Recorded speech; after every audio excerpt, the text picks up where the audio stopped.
Hi, good morning, everyone. I am Manoj here and welcome you all in today's discussion about zero trust. And I'm really excited to have this conversation today with all of you because we have a great set of guests, industry leaders with us.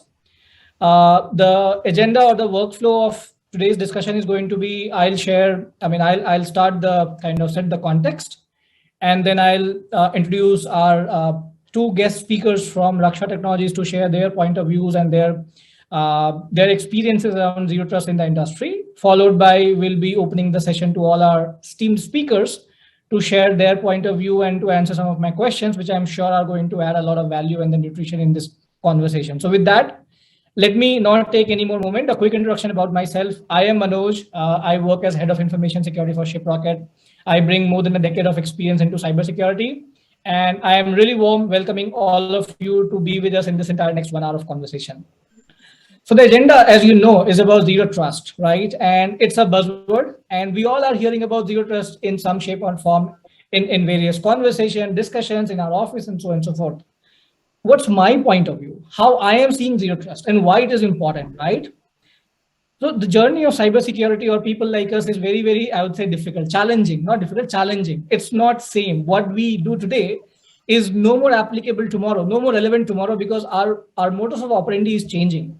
You see how our IT landscape has changed in the last couple of years. We used to typically work into a office setup, enterprise setup. We used to have our endpoint and a perimeter, which was defining our boundaries. That within the endpoint to perimeter, we are safe. We used to operate in a trust-based environment.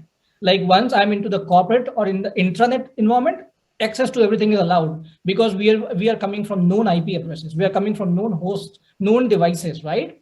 Everything from endpoint to perimeter used to be protected, secure, confined for very certain people. But what has happened now? COVID came, digital transformation kicked into picture, and we are operating from everywhere. Now there is no perimeter. The IP addresses from where we are receiving traffic is as simple as the ISP's traffic. The identity which we are receiving, the authentication request from where we are seeing is the devices which is now BYOD. People are addressing from their own laptop, mobile phone, tablets, and so on and so forth. It is very difficult for people like us or anyone who is working on the defense side of security is to identify that whether this traffic is legitimate or not. Can we block it or not? At the same time, we are sitting on the risk of business saying you have blocked a traffic that was legitimate traffic. You have killed a business, right? So it is always a pain to maintain the right balance between security, availability, and scalability. Today, right now, a company, typical startups, they are working in a 10 people company, 20 people company. Tomorrow, they grow, they become 100 people company. They cannot be living on an environment saying, my system is not scalable. I need 2 days downtime to stack up more servers. And that's where cloud came into picture. Spinning up a new infrastructure in cloud is like a few clicks away. Have an image ready and you can have servers being stacked up the moment you want it to be. If you have reduced the load, you want to reduce it down, you have a spot services for you. Scale up your servers, scale down your servers. But in the entire scheme of thing, think from a security perspective. I don't know what is my server count at this moment because there are 5 more spot servers which are going live. I don't know what is the security postures on those 5 spot servers. Are we maintaining a minimum baseline security standard or not? Many such things are taking our sleep away, especially for all the CISOs in this conversation and the attendees. Not just that, you see the way attackers used to operate. They used to ideally do, let's say, in the previous or traditional world, they used to do DDoS. They used to attack our perimeters. They used to do a recon, but now they have become smarter. They are targeting us. They're targeting the people.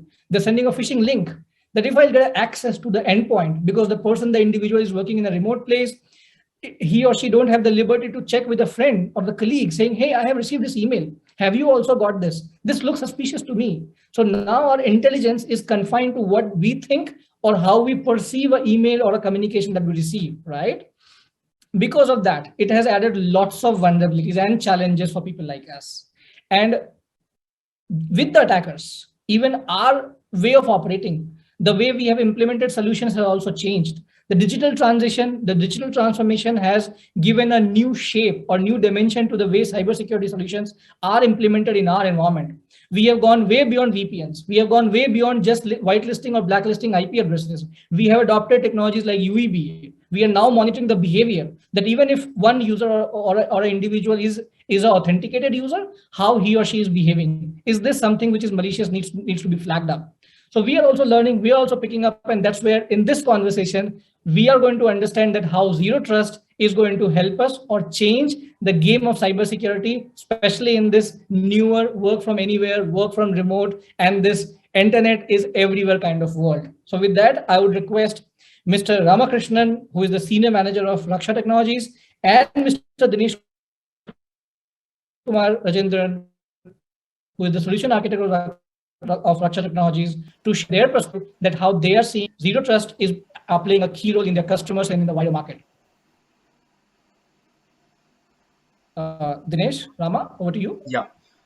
So happy morning to all. Hope I'm audible. Yeah. Firstly, on behalf of Raksha Technologies, I take this opportunity to welcome all the panelists and for the roundtable on zero trust. Now, just would like to give a few small introduction on Raksha Technologies. Hope you are able to see the presentation. Um, I'll just move on. Raksha, by the name itself, it's something called guard, protect. In Sanskrit, it's called protection or take care, whatever. And so the name itself suggests that we are contributing in terms of uh, protection of IT assets. So that is our main motto. And Raksha has been in this, uh, especially for in cybersecurity solutions, pure play cybersecurity solutions for the last 2 decades. We started in the year 2000 with we have 90 plus happy employees. Not only employees, they are happy employees. We have around 1,600 customers with. We have 97% of CSAT rating, which is customer satisfaction basically. And this is just a snapshot that we are giving. And we are currently giving a 360-degree cyber security solution. So it's not only at one level, what Manoj was saying, the protection doesn't stop at just a perimeter level or just getting into an office we are protected. It doesn't stop there. There is something beyond that. So what are all the areas there? I mean, if you have to go into CIS mode of protection, then it keeps on moving. It doesn't stop at some particular stage. So that is one area that we are concentrating. And for this, there are resources that are required, and they need not only to be knowledgeable, they also need to be having certain certifications and certain skills which they should be in a position to extend to our clients. And this again, does not stop, as I was telling you, it does not stop at the official office premises. It goes beyond that also. So what are all the areas that we cover? It's across cloud, you name it. It covers those areas also. It doesn't stop with just what we know. We need to take inputs and expertise of the various OEMs at various technologies. So we don't stop with one particular OEM. We have a plethora of alliances that we are having. So these are some of the key OEMs that we are signed up with, partnered with in various technologies, starting from cloud security, data security, network security, email security. Just moving forward, these are again quickly. I'll just move into these, and again, as I was telling you, we have skilled resources, and due to those skills, we have been awarded by various OEMs for technical expertise, both in installation and implementation. And we are headquartered at Chennai with locations in Bangalore, Hyderabad, Coimbatore, and we have an office in Mumbai also currently. So we are extended ourselves with not only in South, we have provided services in North, West at with various alliances, and these are some of the rewards and recognitions. The first sign up that we have done was with Trend Micro in the year 2000, and subsequently we had a great movement somewhere around 8 years ago with IBM, wherein we had moved into a different security level, which has actually taken us to multiple levels of expertise, which we can provide to the clients and organizations. And this is just a small introduction that we are given, and so we thought we'll introduce that ourselves on that area. Now, as Manoj was saying, he has covered key points, whatever we wanted to say, because though it is zero trust, there is something most important, which is trust. Trust is something is not developed so easily. It's developed over a period of time, so it's very difficult to find and also to gain. So the point here is the world has currently changed in the last 2 years from working in office, from home, and then it has now, it's not even anywhere, it's everywhere. You name it, you can work from anywhere. So that is how the whole working scenario has changed for a lot of people. So how am I really secure? Am I secure now? Is what the question is arising every time. And to what all stages can we secure ourselves? And most importantly, again, that was also mentioned by Manoj, wherein the attackers have started concentrating not on networks, on people. And am I receiving the mail? Is it legitimate, or is it good to open? All these areas have to be addressed. And for that, I introduce my colleague Dinesh to take it forward. Over to you, Dinesh. Thanks a lot. Uh, Hi everyone. Good morning. Hope I'm audible. Uh, Thanks Ramki for the brief introduction, and thank you Manoj and touching on the key points and the expectations and going through of what is happening. The word zero trust, right? So anyone can access from anywhere to the corporate network. As we discussed, people that comes first. And now, in despite of the goals and the needs we see, we are making infrastructure scattered across. So people connect from different mediums, as said, with their own mediums as well, which makes verification of users complex, and as well as the infrastructure which is getting scattered across. We don't have visibility towards all, as well as to enforce control also make it complex, right? So we are unsure whether the right user has the right access to the right data. That is the important point for us today. So who is coming in first? Users who does login and they comes and perform the task. Then how are they accessing, right? And what are they accessing? Is the device that they are using is safe and secure? Are they connecting to a safe medium, right? There are many questions that is keeping arising, which comes to the CISOs and the IT department, right? So by considering that, we have consolidated some important use cases, which has been presented on the screen, where users, insights, workloads, network, and data. Finally, we also complement on the container area as well. So we'll go one by one, right?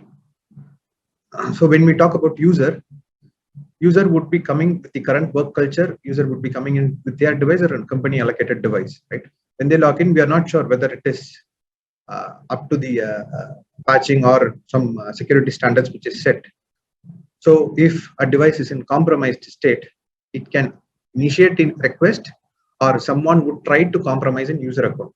So what would be the possible areas? It can be a brute force attack, or if it's a compromised device, it tries to access some known URLs, or it tries to connect via different geo, which is not quite something which happens in a usual infrastructure. Which are some use cases where we can monitor that with the help of SIM solution, right?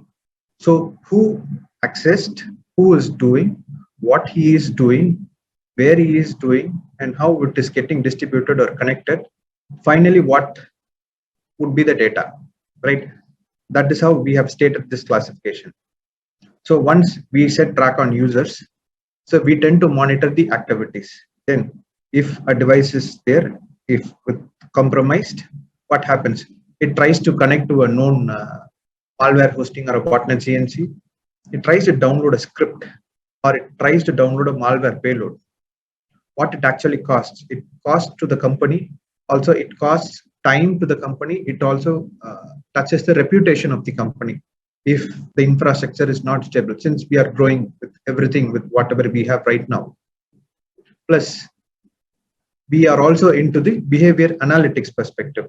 So how was the regular work pattern? Is there a login time changes between the allocated time slot, right? And from even different geos, or even tracking enterprise and domain admin users, right? So we can do this behavior analysis on top of the users which we have, which also helps us in getting the insights. Then where are they doing?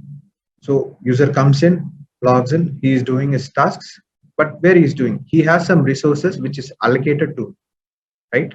So it is allocated to him and he is connecting to the relevant resources which he wanted and he is doing. But is he allowed to connect to the resource, or is he able to connect to all the resources? Even a compromised device or an user account tries to probe into the infrastructure where at the given time it will try to connect to a 20 servers or 30 servers, which is not quite an activity that will be performed by a user.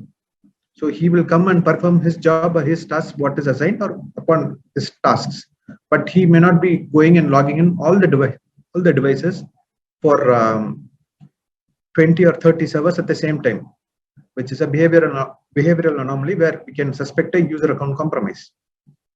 So we have to perform their identity monitoring, and if something is happening where they would try to do the log clearing in the servers, which is again tampering of system logs, where if some tampering of system logs happened in the server, we can have that monitoring in place so that we will get the visibility on what is happening in the infrastructure.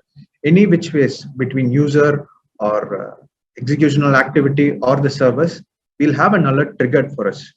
So that notification would help us in getting into what is happening, or if something is trying to happening, we'll have this identification. So solutions like SIM, solutions like UBA with machine learning capabilities, all will help us in monitoring such type of use cases and alerting so that we can take a action towards what is happening, right? So we are covering on the user's perspective and the insights of what they are doing, and then where they are performing such tasks, then what is happening. So once something has happened, it tries to communicate over the network from the corporate office or over the home where it tries to do over VPN. How are we able to track it? How are we able to monitor those things, right? Say we have solutions to incorporate threat intelligence of real world to the organization, where we can map such type of IPs or URLs. If something is happening and it tries to communicate to a known malware hosting, or it initiates a DNS query, or it tries to communicate to a botnet CNC communication center, where we'll match those destination IPs to the threat intelligence which we have. And if it matches, you'll have an alert immediately stating that some X IP is communicating to this known destination. So we have an insight when the communication is initiated, right? So such type of activity can be tracked. Even we can complement with the network related data by getting in the flows of the infrastructure, correlating events and flow data which is happening on the time, and we can generate alerts towards that. Performing monitoring in all these aspects gains what? The data of the organization, right? So data is essential and data is everything. So whatever happening is going to happen for the data which is there. Confidential, critical, lot of classifications with related to the organization, and certain data would be critical to the organization. How are we tracking those data? So tracking those movements is essential. Protecting such critical information movement from inside the infrastructure to the outside the organization is also essential. And we have to classify those information and track and block, which is not necessarily required. With SIM related solution, we can help you in tracking such large outbound data transfer, even if it is a large email that is getting populated, or even a file accessed, modified. We can complement FIM solutions with that as well, so that whatever happens, you'll have a centralized visibility on what is happening in the infrastructure. Typically, infrastructure will have a point products for every security needs. So antivirus would be there, firewall would be there, anti-spam would be there, EDR would be there, DLP would be there. So whatever the infrastructure needs, on the demands that will be incorporated in the infrastructure. Each will do its own job. But how do I get a centralized visibility, right? So I may not be having a centralized visibility towards that. Solutions like SIM would help you in gathering information from all such devices and help you highlight if there is a problem, right? SIMS helps you in identifying the problem. User behavior analytics helps in categorizing the behavior, and if there is a deviation also, it will highlight you, right? So I have a number of alerts in the organization already, and with SIM it identifies and it gives fine. How do I remediate those actions? Upon the current volume, they'll be already occupied hands full with their existing task. Again, we are giving the intelligence to do this, but it also adds volume towards existing tasks for the IT department, right? So planning remediation of such activities is also important. So that helps you in remediation. What type of remediation, if I tell, right? So firstly, we can plan for the repetitive task that is happening in the infrastructure. Say, for example, we'll have a login failure alerts alone generated like 10 to 15 alerts on a daily basis, or even a firewall deny. Every such incident will happen on a daily basis where it will trigger alerts on a routine manner. Investing time on the normal incidents would consume time for the resources. So remediating such type of tasks with the help of SOAR platform and then focusing on what is actually generated would save time, as well as we can invest time on what is actually generating in new. Right? Finally, the container piece. So development team also focuses on the container perspective where the infrastructure, many infrastructure comes with the container and various container works, they create containers as per their need. So how do we help and complement container platform also with SIM solution? With SIM, we can track of the container creation or a services restart, process stop, even the root user access towards a container. Those are certain use cases that we can monitor with the help of SIM solution and alert. So with this solution, we can have a centralized visibility, right? The first factor is we'll have a centralized visibility and we'll have an understanding on what is happening and how are we tracking it, how the alerts are generated, and how are we taking actions towards that. This will help you in identifying, working towards that alerts and closing with the centralized visibility, right?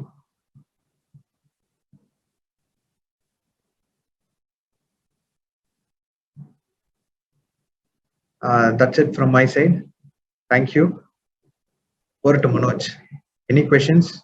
Feel Thank you free so to much, ask. Ramesh. This was really very, I would say, eye-opening. For some of these use cases are really great and need to be implemented for sure. Thank you, Ramki, for sharing the insights, and thank you, Dinesh. Great. So with that, I would definitely like to move towards the next section of today's event, which is the roundtable discussion. And I am personally very excited and energetic to kind of introduce all our esteemed speakers who bring not just the, I would say, more than a decade of experience altogether, but also bring a very diverse perspective. We have people coming in from IT industry, we have people coming in from BFSI, and so on and so forth. So let me start with a quick introduction. And the first to go with Mr. Dilip Panjwani. He is the Principal Director and CISO, and you're also acting as IT controller for L&T Infotech. Welcome, Mr. Dilip. Requesting you to give a quick introduction about yourself to everyone here. Sure, Manoj. Thank you so much, and good morning, all. Pleasure to be part of this panel discussion. And thank you, Dinesh and Ramki, for the wonderful presentation. Uh, I'm Dilip Panjwani. I head information security and IT risk and governance for LTI as an organization. And being an IT industry, we provide services to various customers globally. So we have a lot of customers where their ODCs and their projects are executed from our environments. And my responsibility is to take care of their compliances, be it from a BFS perspective or a high-tech entertainment or even OT and IoT related aspects. So that's where I help ensure the right relevant controls from a regulatory standpoint or else a compliance standpoint as per their respective industries. Great. I mean, the best part of or maybe the most critical challenge for a service company is, I mean, you cater clients from all sectors like BFSI, HIPAA, your OT, IT, and you have to maintain the regulatory requirements across all the segments. I can understand that's a very complicated role to play with. That's true, Manoj. So we don't have a regulator itself for the IT industry, but by design, from a service perspective, we are regulated by almost every industry. Absolutely. Yeah. Well said. Great. Moving next, we have Mr. Pavan Chawla. He is CISO and Data Protection Officer at Future Generali Life Insurance. Warm welcome, Mr. Pavan. Requesting you to quickly introduce yourself as well. Sure. Thank you. Thanks, Manoj, and thanks, Rama and Dinesh for sharing the insight. That was definitely setting the right context and giving a good insight on the case studies which we have shared. So my name is Pavan Chawla. I am the CISO and Data Protection Officer at Future Generali India Life Insurance. So take care of all the customer data which are getting stored in the environment, and we don't have third parties. I mean, supply chain is definitely there to which we are integrating. We are who are servicing us, and we have integrated ourselves, but directly we don't service we don't share data directly with anybody. So it's our internal customers which we take care of, and building security in and around that. Absolutely. I mean, being in insurance sector, dealing with lots of personal PIIs is the key, and maintaining them and storing. And the way we are seeing privacy requirement is not just at a global level. Now, even India, we are hearing the news that it's going to hit kind of us very soon. So yeah, I mean, PII and dealing with personal data is going to be the next key for us, definitely. Sure. Yeah. Great to have you here. Moving next, we have Ms. Babita BP. She heads the information security for CSB Bank. Welcome you, welcome, ma'am, and requesting you to please introduce yourself as well. Yeah, good morning to all. Thank you, Manoj, for the introduction. And it was a wonderful presentation by Dinesh and Ram. It was they have taken us over all the kind of attacks which is happening in nowadays, and what are the control measures we have to follow. And to introduce myself, I'm Babita, CISO of CSB Bank. I take care of being in the banking industry. I try to, or I secure my customers' data with me, and to give them a secure transaction experience with my bank. So that is what I am, and I have got almost 20 plus years of experience in IT and information technology, and that's all. Great. Again, ma'am, BFSI is one of the most regulated industry, and looking forward to hear from you your experience and your learning so far around, and how we are going to use that into the zero trust, which is the future, I hope, at least. Moving next, we have Mr. Chintan Buva. He's the CISO for Swiss Re. Again, a great diverse perspective he's going to add, not just from an organization, but being a GIC, he'll definitely share lots of global views as well. So requesting Mr. Chintan to give an introduction about himself as well. Thanks, Manoj. Great session. And again, thank you to both Rama and Dinesh, right? It was very informative, so I appreciate it. Hi, everyone. I'm Chintan Bua. I'm currently working as a CISO for Swiss Re. Swiss Re is a reinsurance company based out of Zurich. And as you know, all of you have already mentioned, the financial services industry is always highly regulated, and we have best of both worlds, both Switzerland, so we have GDPR, and of course Indian, so we have Indian regulations as well. But more than the financial aspect, we also hold a lot of personal health information. So as a CISO, I work with the other regional CISOs, and we are in charge of controls and ensuring compliance. And yeah, I have a decade of experience in IT governance, risk and compliance, cybersecurity, and IT auditing as well. And glad to be here. Thank you. Sure. Thank you so much, Chintan. And last but not the least, we have Mr. Vishal Samant. He's the head of IT and CISO at Mirai Asset Investment. And again, one more, I would say, speaker from similar industry. And I'm sure this is going to be a very interesting session to kind of hear your insights from all of you. Welcome, Ms. Vishal, and requesting you to please give a quick introduction about yourself as well. Yeah, so good morning, everyone.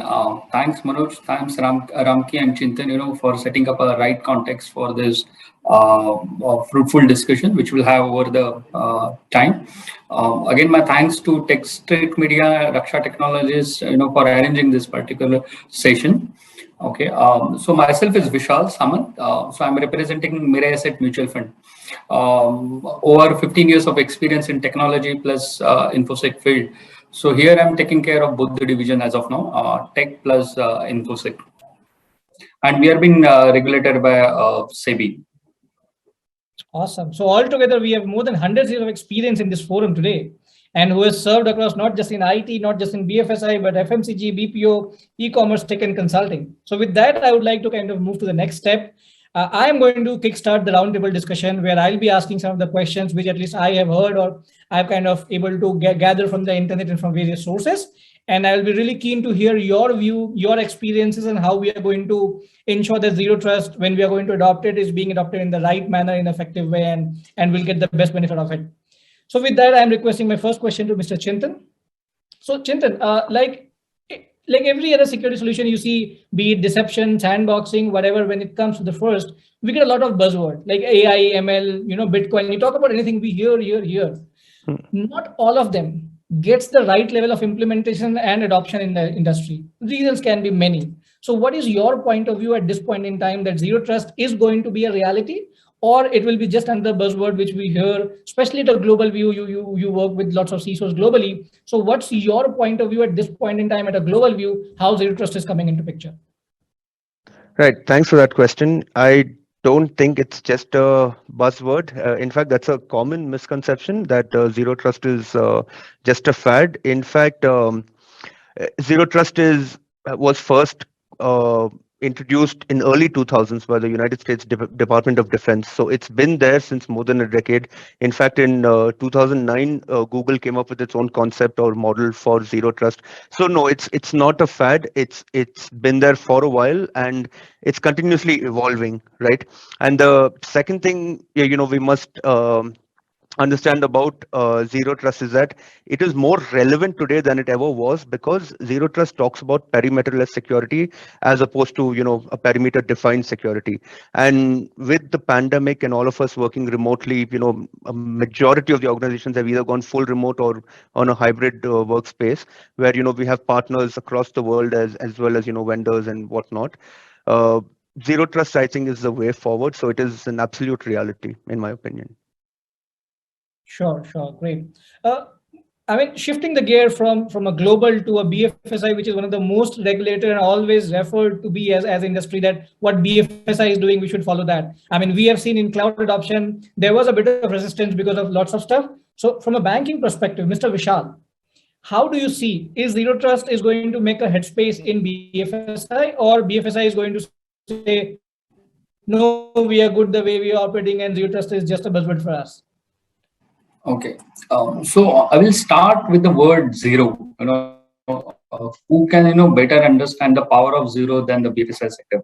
Okay, so over the period, what is happening in the last 2 years when the pandemic starts, then the Digital India missions have started, then overall the remote working, then there are some business priorities when they are battling with economics, which is leading to entire digitization of over the end-to-end space, how you reach out to your customers. All the digital avenues are open.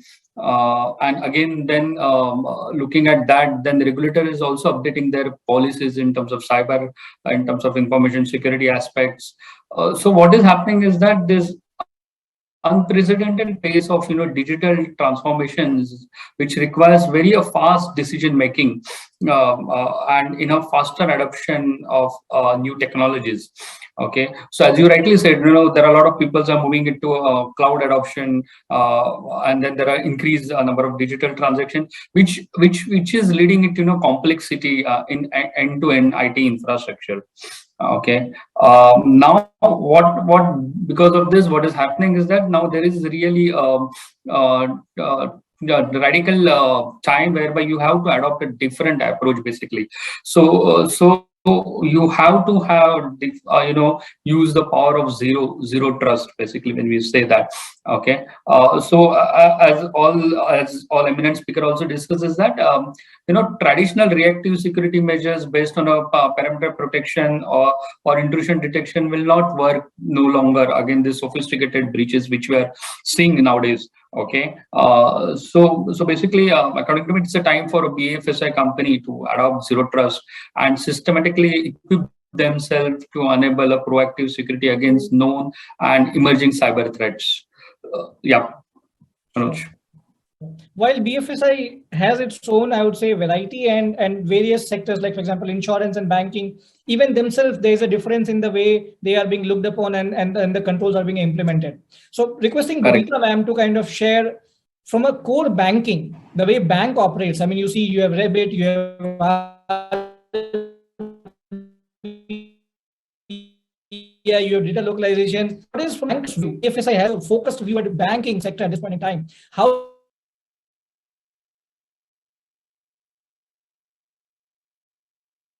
ma'am, you're on mute. Manoj, sorry, I lost you in between. I'm not sure whether it is for me alone. Can you just repeat the question? Sure. I'm saying while BFSI is regulated and they have different diverse companies, like insurance has their own, I would say, challenges and requirements. Similarly, banking, when it comes to typical banking, our core banking infrastructure, we have RBI, we have Rebit, we have data localization, lots of very focused security guidelines for banking, especially, right? So how do you see from a banking perspective, zero trust is being looked upon at? See, when we talk about zero trust, it is not a one fit thing or one fit solution. It is a combination of solution. And in a banking sector, we say that we work based on the trust. And as a CISO now, I say that I don't believe anyone. I will allow only the trusted traffic to come inside my network. So that is the only difference when it comes to VFSI when we talk about zero trust. And when when you there's multiple layers we have to deploy, and how far we are capable to analyze that is a genuine traffic alone is coming into my network is the biggest challenge that we are facing now. And how far, because there will be a lot of business disruptions which might happen, as mentioned by one of our panelists. That is the main challenge where we really face, and because of that, we might come across with so many of exceptions. Right. But definitely, the regulators is helping us. RBI has come up with a very good framework for cybersecurity framework in early 2016 itself, which has helped us to bring the cybersecurity level in a different way that we stand top among the other banks in the world. So that is how the regulators are helping us. And as a CISO, it is difficult for me to compare to all the points which is highlighted by the regulators, but I'm happy that it helps me a lot when it goes for the implementation and to get the approvals to implement it and to fight with the business team. And that is how the regulators are helping me right now. Sure. Thank you so much, ma'am. Now, coming to the service industry, the IT service industry, Mr. Dilip, as we already kind of touched upon that, you have customers from various sectors, various geography, and you operate in a slightly controlled manner. Let's say you have ODCs, you have specific controls for specific clients and all. So how do you see some of the use cases which is going to either help or maybe add a bit of resistance in the way typical IT service industries have operated in past? So Manoj, when we look at service industry, the user base is very different. For example, my user base would require to work in a customer environment, but when they are accessing my enterprise application, for example, today I, as a respective IT person for the organization, might access my assets or my applications through the region that I am operating in, like Mumbai, for example, right now. But let's say you are part of one of the delivery accounts working for a customer who is based out of Paris. So at this moment, when you're logged into your laptop for the organization, you are logging in from Mumbai. The moment you go into the client's VDI or VPN connection, from there, if you want to access an organization app of LTI, then you will show that you're coming from Paris within 15 minutes of this time limit. So the impossible time travel related rules will not really work in this case. So you have to be practical in those scenarios that you still have to allow access for those applications. You cannot deny the users because they are trying to access while they are working in a client environment, or you don't expect them to disconnect from the VDI or VPN and then log in from the normal internet from the endpoint that they're accessing from. So those aspects have to be looked at using risk-based vulnerability management, risk-based authentication, and seeing how the velocity of the access is happening, whether you need to step up your authentication, step up your authorization aspects, and look at the behavior of the respective user at that point of time. So coming back to the initial question that you started off with, is zero trust really a fad or is it real? I would say people are taking the word zero trust very literally. The word zero trust is never really existent. If you had zero trust, that means you don't trust any identity, any system, any application in the world. By design, that means none of your users will ever access any application at all. Right. So you have to actually allow restricted trust or trust by verify at every stage. And once you verify, you have to monitor and re-verify at periodic stages based on behavior. That is zero trust. Well explained. Yeah. Great, great. Thank you so much. That's really a different prospect. I'm sure. I mean, I personally liked it. It's not zero trust, it's partially trust or trust and verify kind of stuff. Yeah. And I think this is what we learned, at least when I started my career in the information security around over 2 decades ago. The first thing that I was taught was trust by verify. And that has stuck to me since the entire 2 decades plus so far in my career. And I still follow it to the T today. Absolutely. Yeah. Great insight. Thank you so much for that. So requesting Mr. Pavan, what are some of the challenges that you are seeing from an acceptance perspective when it comes to either a BFSI or anywhere else? Because change needs a lot of commitment. You know, it's not easy to bring a change. So what are some of the key challenges that you're going to foresee or you're already foreseeing? Manoj, first thing first. The first challenge which needs to be overcome is the understanding of zero trust itself. So people still believe it's a technology, and which they can adopt very easily by engaging with vendors and buying a particular solution, and that gives them full security. Whereas zero trust is not a technology; it's a framework. It need to be understood. Works on 6 principles. Dilip touched based upon. I just would like to break them down into 6 principles on which the zero trust works to give more insight, and that's how any organization should build their network to stay protected. So the first one is the continuous monitoring and validation. The philosophy behind zero trust is to assume that there are attackers both inside and outside of the network. So no user or machine should be automatically trusted. Like Dilip mentioned, that you need to verify things before accepting and bringing them onto the table or connecting onto the network. Everything has to be trusted. The second principle is the least privilege. This means giving user only as much access as they need. Like an army general giving soldier information on need to know basis. This minimizes each user exposure to sensitive part of the network, and that's how the network has to be designed. The third important principle on which it works is the device access control. The zero trust always required strict control, and my co-panelists, all of them had touched based upon on this particular aspect. Zero trust system need to monitor how many different devices are trying to connect to the network, ensure that every device is authorized and all device access to make sure that they are not compromised.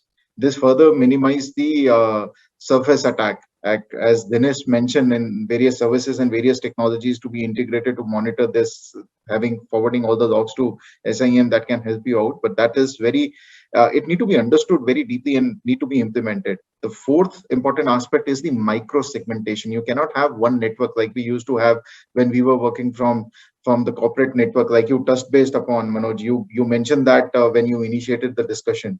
Right, we were working in an intranet environment, and there we used to believe everything is trusted, right? Whatever is there in the network.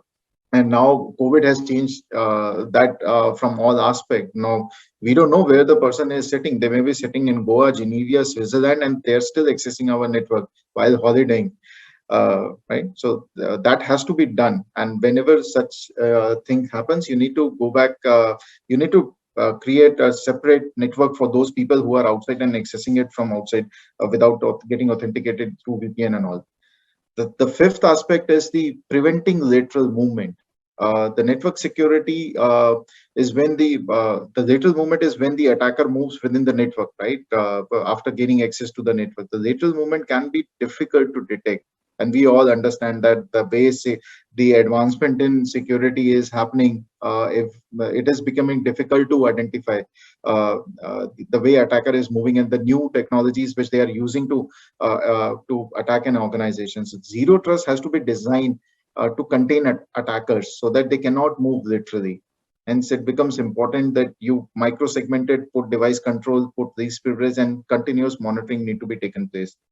The sixth important aspect, which I initially talked about, is the multi-factor authentication. Do not trust only with one authentication. You need to have multiple levels of authentication being done on a particular individual or a machine to ensure that they are legitimate devices which are getting connected to the network.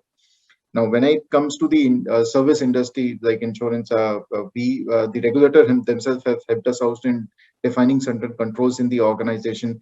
They come up, they from time to time they come up with different guidelines, which is helping us in securing the environment. And the suggestions are quite stringent, the timelines are quite stringent in which the implementation need to be done. And moreover, there are regulatory reporting which happens, which keeps us on the toes. Because in case we fail in any of the control, anyways, things will be in a different, will be looked at in a different way, and that is what need to be done. To that applies to all the entities, all the organization, all the industries from where my co-panelists are as well. If we follow all these principles rigorously, the organization you can actually keep the organization safe. Let me put it that way in simple words. Right. I think great way of kind of again representing it, 6 principles. It's not just one technology. It needs to be integrated, needs to work in collaboration with SIMSOC, everything. So Pawan, let me ask you one more follow-up question here. What would be, or what are some of the key matrices which will help us to identify the success or the efficiency or the effectiveness of zero trust model or framework if it's implemented? See, there are no defined metrics at this point of time to check the efficiency of it, because you cannot have all the technologies which are available which builds a zero trust framework. But what you can do is you can monitor and check the efficiencies of the attacks which are getting reported through SIEM or the incident getting generated from the security tools, and monitor the efficiency accordingly. So less number of incidents will result into better structure or better cybersecurity framework you have for the organization, and that's how you can do it. I do not want to say that if you have one incident out of 100, it's a good security framework or that's a benchmark you should look at, because that would not be true. And we all know as a security professional, there is no 100% security. So the way attackers are advancing, they have more money, they have more resources, and most importantly, they have more time to invest in building new kind of attack, which unfortunately we as a security professional do not have. Our hands are limited, and what we can do is whatever we have, by following these principles, at least we can ensure that our environment is secured. I do not recommend any of the particular technology personally, if you ask me, because technologies comes with their own limitations, and there are boundaries which are defined within a particular technology. So I prefer to work at a base level. And that's why I have first explained these 6 principles on which you need to work upon. And if you follow them rigorously, I think within the limited control which you have, limited technologies which are implemented, which is helping you to secure the organization, you will be able to do a better job. Great. So I need to kind of double click on this. So I would request Mr. Chintan to share what he believes or what he thinks that would be, or that can be a good metrics. Because see, implementation is fine, but unless we're not keeping an eye on it, if we're not monitoring the success of it, probably we are losing the value out of it. That's at least I believe that way. So Chintan, what do you think could be some of the ways to measure the success or the efficacy of zero trust model? Right. I think Pawan covered it pretty aptly, but if I just want to, build upon what he was saying, so there are 2 ways to look at it when you're talking about measurement, like KPIs wise. Number 1 is zero trust implementation, like what Dilip spoke about, trust but verify. It shouldn't come at the cost of productivity, employee productivity, of performance, right? So one key consideration you must have when you're measuring the success of zero trust is it hampering productivity, right? Like I do want to verify repeatedly. I want to make sure that this device is in good health, this user who's connecting is reliable, and has the right authentication and authorizations to do the task they're about to perform. but it shouldn't really slow down this process. There shouldn't be too many speed breakers on the way for somebody to enter. There should be just the right amount. So that is something you need to keep in mind when you're coming up with your solution. And second thing, I mean, it's a pretty straightforward case. When you're talking about security, you are talking about your risk, right? In very simplistic terms, you're looking at your overall risk, right? With this implementation, how much have your risk landscape and your surface vector has reduced can be a great measurement, because if there is no reduction, what is the difference then? Why even go with why even implement zero trust? Absolutely, great point. I think that should start showing or start reflecting in the risk posture for sure for organization. Great, awesome. Now I want to talk about my personal favorite topic, which is automation in security industry. So I would request Dilip to share how SOAR or how this entire automation, because we are seeing automation is everywhere, be it CI/CD, be it even as simple as deploying, let's say, image into production, provisioning your server. I mean, RPA is everywhere. So we are adopting this automation thing into our day-to-day operations, and especially remote work and the reduced work. I mean, the reduced manpower has helped us also to kind of adopt these automation things in slightly more easier manner. So how do you see automation or SOAR, Dilip, is going to help us in this zero trust model or the framework? So Manoj, I think in any function from an IT perspective where you have digital footprints, automation is going to be the key for enabling as well as making sense in that environment.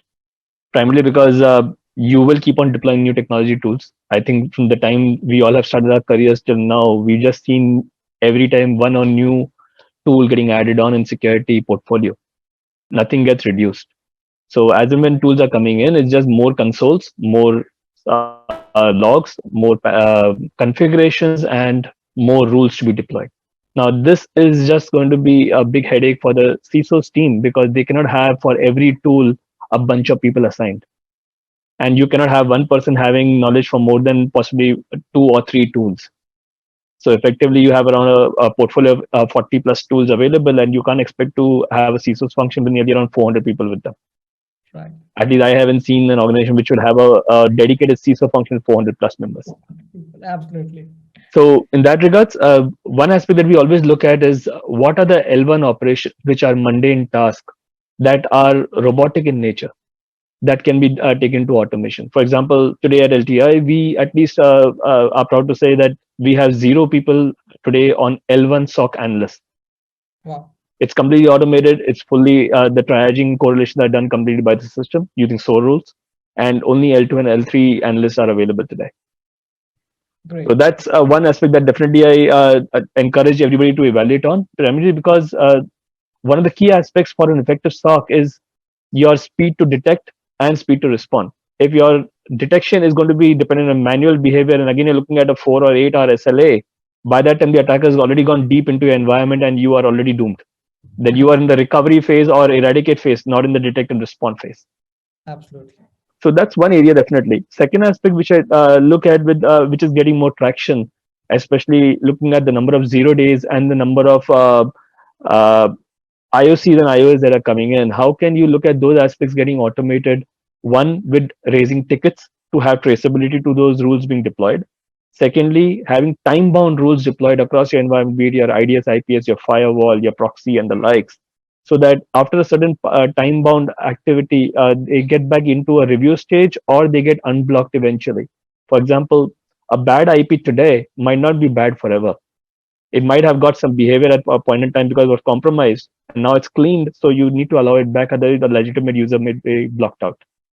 Right. And lastly, I think another area which at least we are evaluating and we are moving very aggressively in space is how to use SOAR to allow bite-sized learning and teaching moments for users based on their behaviors. For example, if a user downloads a file which has a malware from an unauthorized site or an unauthorized app store, then use that as a teachable moment and give them a specific learning content back to them from archival data point. Similarly, if people are trying to send data to the personal ID, send them data leak related awareness content or learning courses, so that they understand it's instant that they get an intimation that what they did was wrong. take a pause here and let's hear it from the other stakeholders also on this panel to see what we learn from them.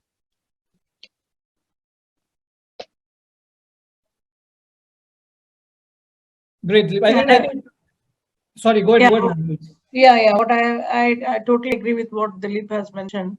That we have in the SOAR, the behavior analysis and AI is what is matters, and how we are able to correlate the actions which has been taken, or if, because many of the attacks which are happening nowadays, it's not a continuous kind of attack. They will be starting with some kind of small malicious activity which is happening at one endpoint, and then it will be slowly escalating to another. The same pattern has been followed. So immediately the SOAR should be able to identify that correlate this kind of activity and give a dashboard wherein this is the same kind of pattern which has been followed, and have to take that fast. They're taking the action that matters. That the incident response. Earlier we were believing more on the prevention methodologies, but due to the 0-day vulnerabilities and all, which is now we believe on detect that any attack which is happening at the as far as possible, and how we can continue it and stop it. So the response team, we have to build a playbook book on that, and our incident response team have to work on it. Sure. Very interesting discussion today. While this is a never-ending topic, and I personally have still many questions to be asked and discussed, but the reality is we have hit the time, and I'm sure we all have other commitments. So I'll just quickly sum up this entire conversation. Zero trust is not just one technology. It's a principle. It's an approach. It's a framework that needs to be implemented well in interoperability with the existing solutions. It has to be looked upon from a SIM/SOC monitoring perspective to measure the effectiveness. And effectiveness is not just the matrices. Also, we need to see how it is adding or reducing our risk exposure, and how it is actually impacting or helping our production to kind of be as it is. So great session, everyone. It was really a pleasure meeting you, hearing from you, your insights. I have personally learned a lot, and I'm sure other audiences would have taken some of the key takeaway from this. I would like to, at the end, I would like to thank IBM, Raksha Technologies, and the Tech Street Media for organizing this discussion. And thank you all the panelists to be here and so nice and so patient with my questions. Thank you. Thank you. Thank you. all. Thank you. Thank you all. Have a good day. Thank Stay you all. safe. Thank you.